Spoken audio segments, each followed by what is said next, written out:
Na verdade, a humanidade é a natureza, né? Tudo tá, não é uma coisa exclusiva da mulher. Algumas mulheres, algumas feministas começaram a fazer isso de um jeito político. A Simone de Beauvoir, por exemplo, ela fez isso de um jeito político. Ela falou, bom, vocês estão dizendo então que a natureza somos nós e eles são espírito, vamos assumir a questão da natureza e desenvolver um pensamento que leve em conta essa condição de sermos, então, um corpo conectado à natureza, né?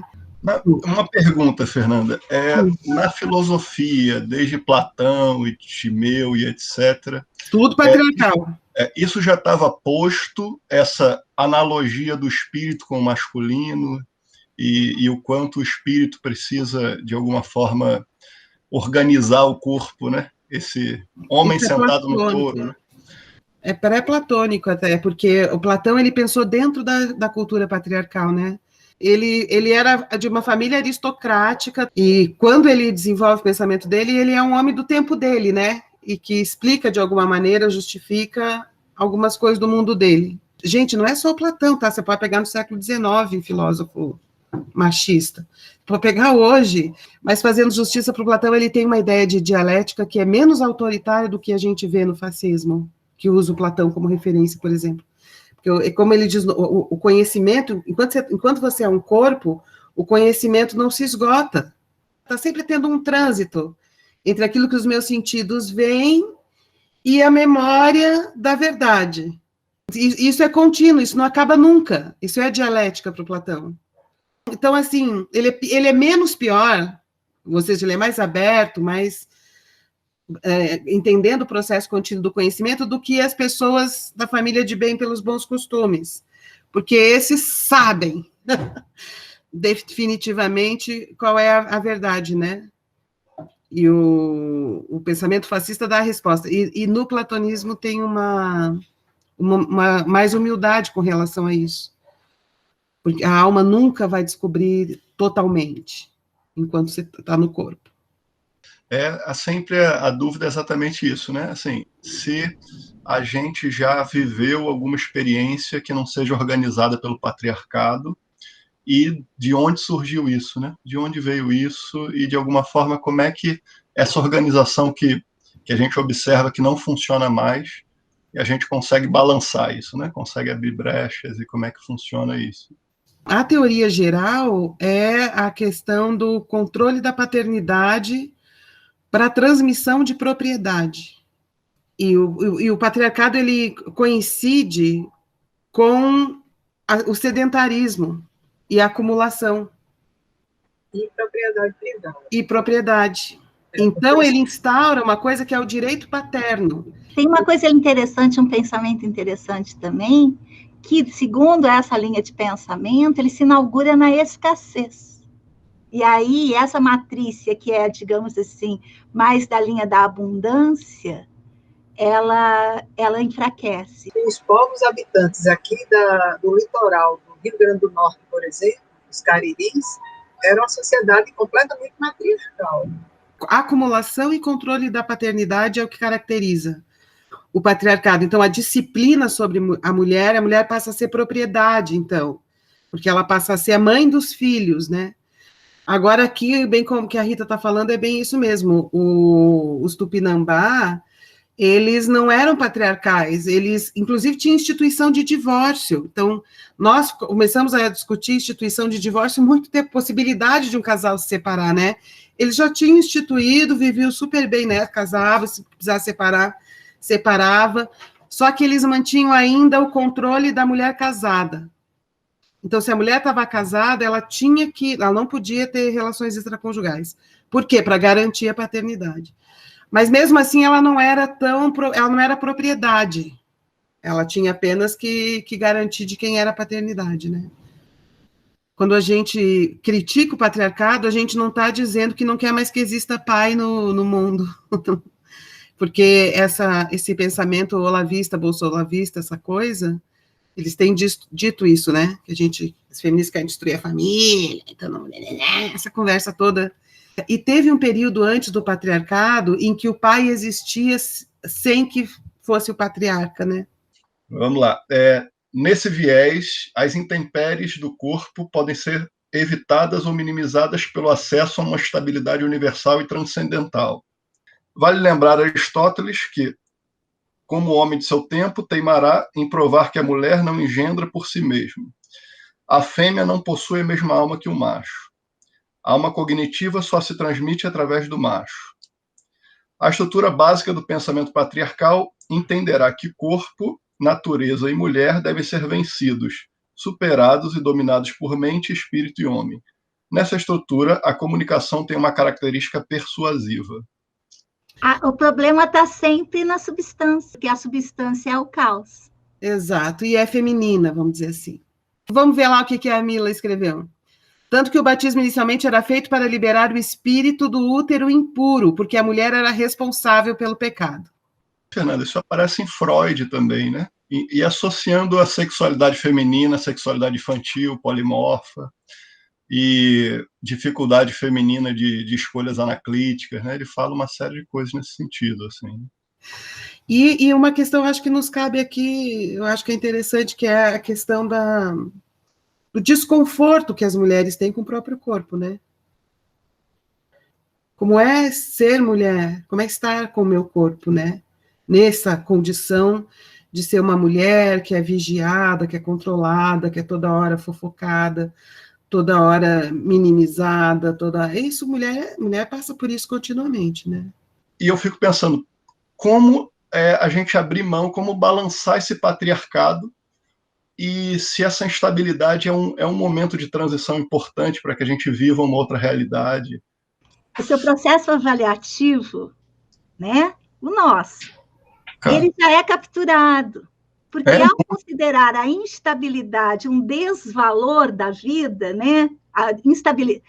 A instabilidade conjugal, essa métrica já é uma métrica do patriarcado, porque a gente talvez tem até que colocar em questão a instituição do casamento. Quando a gente diz não ficam 5 anos juntos, era para ficar quanto tempo? 2 semanas, 3, né? Então, essa métrica do casamento duradouro já é uma métrica capturada por uma estrutura de valor. Eu acho que essa dúvida é uma dúvida que, inclusive, está na crise política que a gente vive hoje, né? Ela faz parte da crise política ideológica que a gente vive hoje, né? É tentar ver além desses indivíduos se virando para organizar uma família ou para se desfazer de uma família. Porque a insegurança do nosso mundo está no capitalismo e não na instabilidade da família. Separar, às vezes, é muito difícil porque as pessoas perdem recursos. Perdem casa, perdem carro, nananã, não é? Então, tem toda uma questão que é do ambiente em que essas famílias estão, que acentua a instabilidade sofrida, vamos dizer assim, entende? Sofrida, né? Um mundo em que, de repente, todas as escolas fossem públicas, a saúde fosse pública, as pessoas não precisassem aglomerar nesses grandes centros urbanos, ficando 2, 3 horas em trânsito para poder trabalhar, ainda tendo que lidar com a vida dos filhos, de crianças, né, ou dos filhos. Talvez essa coisa do separar e do casar não significasse famílias disfuncionais, ineficientes. O exemplo do Tupinambá que eu estou te dando, né? Eles tinham a instituição do casamento, do divórcio, numa aldeia, que a criança estava brincando no centro da oca e se tornando um cidadão, vamos dizer assim, né? Não era essa palavra que ele usa, mas se aculturando no seu meio com todos os ritos, todas as práticas que ele participava desde bebezinho, mesmo que a mãe não tivesse casada com o pai e já tivesse casado com outro. Porque tem todo um ambiente cultural de fazer com que aquela criança pertença àquele mundo, seja acolhida naquele mundo. O que acontece no nosso mundo é que a sobrecarga está nos pais. Se vira a Jaqueline Muniz, né, antropóloga, que estuda a violência urbana, né? Então ela manja muito essa questão da violência. Ela diz isso, que a demanda pelo autoritarismo neofascista se deve às urgências do cotidiano que o brasileiro está vivendo. Ele perde o horizonte Aquela coisa que a escassez de futuro, né? Então, é uma demanda por promessas estruturantes, assim, agora. Vamos estruturar. Que é mentira, né? A gente sabe que quando o Bolsonaro promete estrutura, é mentira. Mas é isso que as pessoas querem ouvir. A diferença que é você viver numa sociedade em que as estruturas básicas para que você crie seus filhos estão dadas como direito público. Mais de 50% das famílias brasileiras são geridas por mulheres, né? A mulher é a chefe da família. Não, mas é que eu fico pensando que quando a gente é chefe de família, é por, entre aspas, desamparo, né? Porque não tem o homem que gerou aquelas crias. E o homem tem uma pressão, digamos assim, que o estrutura necessariamente. Um enclausuramento, um encaixe num papel que eu diria que tem menos linha de fuga, porque ele está na categoria do maior, do que a mulher, porque a mulher, se ela ainda tem uma linha de fuga, tem um manejo, digamos assim. O homem, não.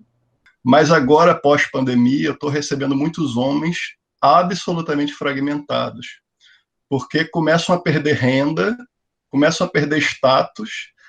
E para que serve um macho se ele não pode prover a família? Então, realmente é um drama muito masculino, como a Nina falou, né? O que significa mudança na estrutura patriarcal nas práticas? Significa revalorizar a relação de cuidado. O cuidado tem que voltar a ser considerado atividade humana. Por quê? Porque no patriarcal, cuidado é coisa animal, é de bicho, não tem valor. Por isso que mulher não tem valor. Cuidar de filho, comida, limpeza, doença, essas coisas de cuidados de enfermaria, vamos dizer assim, né? Tudo isso é coisa de mulher. Mas assim, e o trabalho, que é aquilo que modifica a natureza, que cria coisas, cria objetos no mundo, tecnologia, estrutura, isso é masculino, isso tem valor. E aproximar os homens das relações de cuidado. Esse é depois do ponto zero da revolução, é o patriarcado do salário, que vai focar mais especificamente nessas questões aí que a gente está tocando agora. Se eles ficam em casa cuidando de filho, lavando louça, fazendo comida, eles não têm reconhecimento social porque eles estão fazendo coisa menor. Isso cria uma confusão na vida do casal. Agora, o que você falou, Fernanda, foi muito profundo, né? Que é colocar o cuidado como, vamos dizer assim, no centro das questões, né? Das estruturas das sociais. Estruturas. Colocar o cuidado. As pessoas estão lidando com isso como se fossem questões pessoais.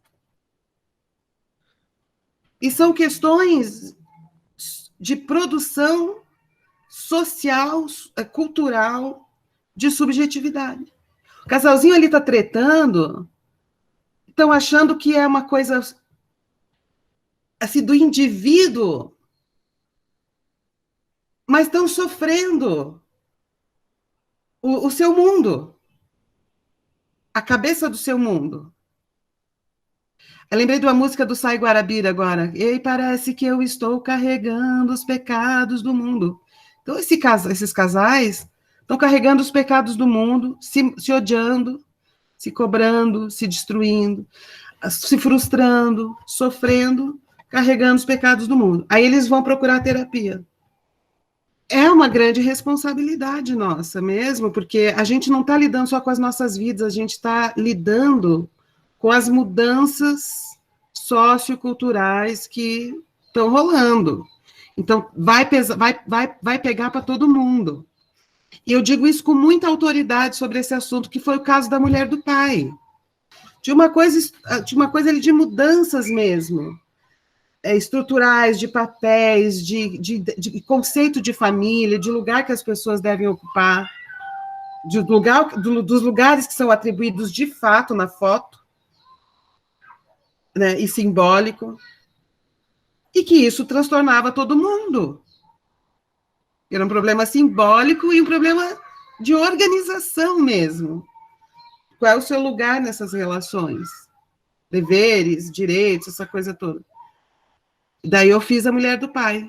Aí eu falei, então eu vou estudar esse negócio.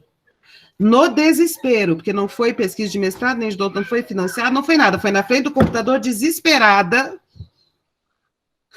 efeito dramático, para entender o rolo no qual eu estava envolvida. Então, por que eu estou querendo dizer isso? Porque foi libertador para mim. E isso é para todas as pessoas. Quando elas entendem que aquilo que elas estão vivendo não é só uma coisinha indivíduo com indivíduo na picuinha. Principalmente quando diz respeito à família. Tem a ver com todos esses processos socioculturais envolvidos no que é família, no que deve ser família, no que deixou de ser família, no que se pode pensar sobre família, entendeu? Todos nós estamos nessa coisa aqui, e essa coisa aqui gera tudo isso. Isso é um salto, é um nível de abstração muito libertador, entende? Porque ele se amplia o campo de visão, se aumenta, se amplia a percepção, você se sente no mundo, você não se sente isolado, vivendo ali um draminha. Embora o drama faça parte, né? Todo mundo sabe que drama faz parte, né? São tempos diferentes. Você imagina, Marco, que a gente vive em escalas de organização e de ritmo diferente. Então, uma coisa é eu estar lidando com os filhos do meu marido, com ele mesmo, com ex, toda essa coisa, certo? Isso na escala, assim, aqui, no pequeno. Então, tem um ritmo. Tem um outro ritmo rolando ao mesmo tempo. Esse outro ritmo é a mudança da família nuclear para as famílias em rede, os ajustes na lei, os ajustes no imaginário, criar nomenclatura para esses novos personagens parentais. Tudo isso é um outro ritmo. Então, tem um troço aqui que é no miúdo e tem um troço que é no grandão, acontecendo ao mesmo tempo. Como é que a pessoa consegue se perceber nessas duas esferas rítmicas, que são corporais? Então, ritmo é corpo, né? Ritmo está no corpo. Fernanda, deixa eu falar só um conceito fundamental de Paulo Freire, quando ele fala da alfabetização, se perceber como esse sujeito histórico, como é que essa cultura, são tempos distintos de coisas, mas você conseguir ler esse mundo. Veja, se sinta como é que você está vendo, em que contexto você está. Não é um contexto local, é um contexto amplo. O fato é que essas imposições todas, tanto para o homem quanto a mulher, são responsáveis por grande parte das depressões, né? Das depressões, né? Porque, como diz o Caligares, né, a depressão ela tem a ver com sentido. A sociedade impõe um sentido, né? Um sentido que o indivíduo acha que não se encaixou. Que não cumpriu. Não cumpriu, né? Se você começa a entender, mesmo como imagem de mundo, que existe uma mudança nas estruturas da família, que elas não são mais nucleares compulsivas, que elas são em rede, que futuramente você começa a criar uma imagem de uma nova família, né? E você começa, então, a fazer filme, publica livro, conversa sobre isso em grupos, faz pesquisa, discute isso na televisão, vai criando uma imagem de futuro para novas famílias, que repensa qual é o papel de mulher, de homem, como é que é essa dinâmica das posições, né, e das responsabilidades, discutindo a questão do cuidado, do trabalho, tudo isso, né, que a gente está falando. Tudo isso vai criando imagens de um futuro possível, né? E aí, por que é pseudópodo? Porque daí a gente vai indo para lá. Essa imagem, quer dizer, pseudópodo, sabe o que é pseudópodo, gente? A ameba, ela é aquela coisinha assim, né? Ela lança um bracinho. E aí, quando ela lança o bracinho, depois o resto do corpo segue o bracinho, né? E aí o Gaiarsa, ele fala que eu acho isso muito legal, que o tempo não existe para a ameba. O tempo só existe para a ameba quando o bracinho vai. Aí começa a ter aqui e ali, portanto, antes e depois, futuro e presente. Então, para ele quando ele fala isso, ele está dizendo assim, para dizer que o tempo é uma ideia que nasce da experiência do movimento. Isso é tempo, né? Tempo é a experiência do movimento. Então, a imaginação, para a gente, tem essa função, né, de criar, de pseudópodo, para lá que eu vou. Estica o bracinho naquela direção. E que isso modifica a disposição, né? Reimaginar essas dinâmicas e estruturas, isso muda as disposições do presente. O futuro pode ser causa, vamos dizer assim. Causa não é a melhor palavra, mas ele pode ter efeito sobre o presente. O futuro como pseudópodo, que se passa na imaginação. Que é a imaginação. Pseudópodo eu estou usando como metáfora, né? Não é um pseudópodo. Mas a ideia do pseudópodo, eu acho que a imagem do pseudópodo, eu acho que ajuda a entender o que eu estou dizendo. Eu queria trazer uma citação do Nietzsche, porque a sua fala está escrita por ele em 1878. Vou trazer. Não, 1879. Nossa destinação dispõe sobre nós, mesmo quando ainda não o conhecemos, é o futuro que dita a regra ao nosso hoje. E a gente vai rearranjando o destino, né? Com todos os enfrentamentos trágicos que a vida traz. Ninguém escapa dos encontros trágicos que tiram a gente de uma linha reta. Por que eu gosto do corpo como o Gaiarsa ensina pra gente? Porque o que o Gaiarsa ensina pra gente é esse corpo que produz sentido, que produz posição, disposição, atitude, levando a sério, né, essa técnica, essa visão de corpo, que favorece são esses arranjos, Nina, que você acabou de dizer. Como é que eu, ao invés de estou aqui, como é que eu me recoloco? Colocação, recolocação. De tudo que eu conheço, ele é, entre os terapeutas corporais brasileiros, o único que entende esse tipo de jogo. Então, ele não cria esquemas, ele começa a mostrar, olha como que se forma a atitude, olha como se forma a composição, olha como que é essa dinâmica. É um treinador de percepção. Essas capturas por essas narrativas ou por esses mitos também são capturas nas disposições corporais, porque estas narrativas, elas põem o corpo numa certa posição. Isso. O que isso significa teoricamente? Os ritos estão ligados aos mitos. Isso. Os mitos estão sempre conectados ao rito. Uma narrativa está sempre relacionada a uma prática. Então, na hora que vem essas narrativas do que deveria ser, esse papo todo que a gente está falando, você é capturado pela narrativa e, ao mesmo tempo, essa captura te põe numa certa posição. Porque é muito difícil a gente aceitar que muito do que a gente acredita que está pensando, na verdade, está sendo pensado na gente. É muito difícil, porque a gente é muito dono, né? Pensa que é proprietário do pensamento, quando, na verdade, o pensamento, tem um pensamento aí, que não é pensamento, né? Mas tem narrativas que vão ocupando, né? Que vão formando a gente no mundo, né? Então, mostrar para as pessoas, de vez em quando, do jeito certo, na hora certa, né? O quanto que, às vezes, elas estão reproduzindo essas narrativas que as colocam nesse lugar de falta, de insuficiência. Família tinha que ser perfeita, não foi. Fulano tinha que ser perfeito, não foi. Todo mundo está sempre devendo um monte de coisa. E essa desconstrução, ela não é de uma vez por toda, ela é muito mais no balanço, nos pequenos deslocamentos, de novo, né? Eu sempre falando das mesmas coisas. No balanço, nos pequenos deslocamentos, no mapear-se, saber, poxa, olha, trago esse destino, né? Vim com essa disposição, trago essa intenção, né? Queria seguir tal caminho, não rolou, né? Não rolou. E aí? Desvio. Na ambiguidade é que tem o balanço. Então, a gente está num lugar para sair desse lugar. Então, a gente está e sai ao mesmo tempo.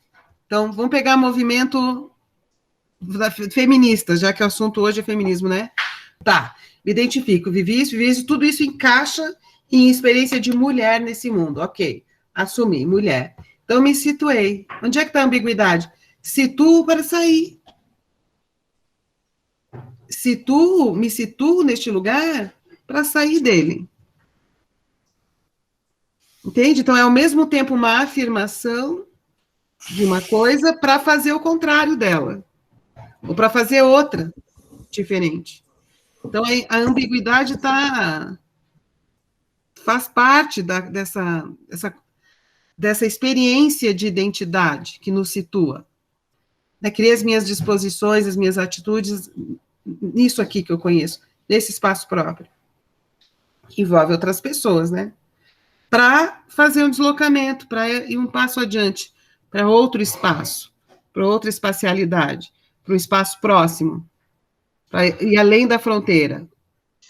É situar-se para deslocar-se. Só que o movimento de situar-se é o mesmo que possibilita o deslocamento. A estabilidade da mãe. No entanto, outra tradição de pensamento vem conquistando espaço significativo desde o século XX. Manteve-se viva e minoritária ao longo dos séculos, resistindo à hegemonia do patriarcado, e chega hoje a um momento de grande expressão, o que sugere uma mudança no eixo oficial da filosofia. Tal tradição nos leva entre os gregos a Heráclito, mas é possível recuar mais até as culturas pré-patriarcais ligadas à presença da Grande Mãe. Essa tradição atribuiu valor ao transitório e às forças envolvidas com o corpo. O jeito corresponde às formas criativas e emergentes nas forças da situação, e pode ser entendido dentro dessa tradição. Nela, a comunicação é caracterizada pela alteridade. Aquilo foi assim... E fez mesmo. Produziu um outro corpo, uma outra condição de dizibilidade, também que é importante. Isso. Isso que a gente faz aqui, que vai para a internet, que alguém escutou, isso dá língua àquilo que a pessoa está tentando elaborar. Várias linguagens e que, de repente, a palavra iconiza, que era o que o Freud falava, faz um deslocamento, condensa e desloca, condensa e desloca. E quando você fala de espaço, eu fiquei pensando no deslocamento que você faz e que amplia, né? Que é a cadeia, né? Dos significantes e dos significados. A mente corpada. Este livro compartilha da posição de que a mente, os pensamentos e os conceitos fazem parte do corpo e tem certa autonomia com relação à deliberação consciente. Os processos filosóficos acontecem com o corpo e a filosofia que leve o corpo em consideração entende a necessidade de compreender o funcionamento do nosso sistema sensório-motor. É possível uma abordagem universal sobre como é o homem, pois compartilhamos de um corpo humano comum. Mas também é necessária a compreensão das singularidades de uma razão situada, pois os sistemas conceituais emergem das relações com os quais os corpos estão comprometidos. Neste livro, o jeito é entendido como o modo pelo qual a mente é envolvida com o sistema sensório-motor e suporta, portanto, uma abordagem universalizável. Mas esse jeito também é entendido como um processo afirmado na cultura brasileira e suporta uma abordagem singularizada como jeitinho brasileiro. Vou fazer uma citação do Deleuze, que pode ser qualquer entrada, desde que as saídas sejam múltiplas. Não quero falar, mas expressar porque já sinto um microdeslocamento por eu estar conseguindo me mapear aos poucos e grata, me sinto protegida pela vida de alguma forma, porque estou vivendo coisas que estão me ajudando a compor a experiência desse grupo. Corpo e as palavras que eu adoro, se nelas me dão sentido.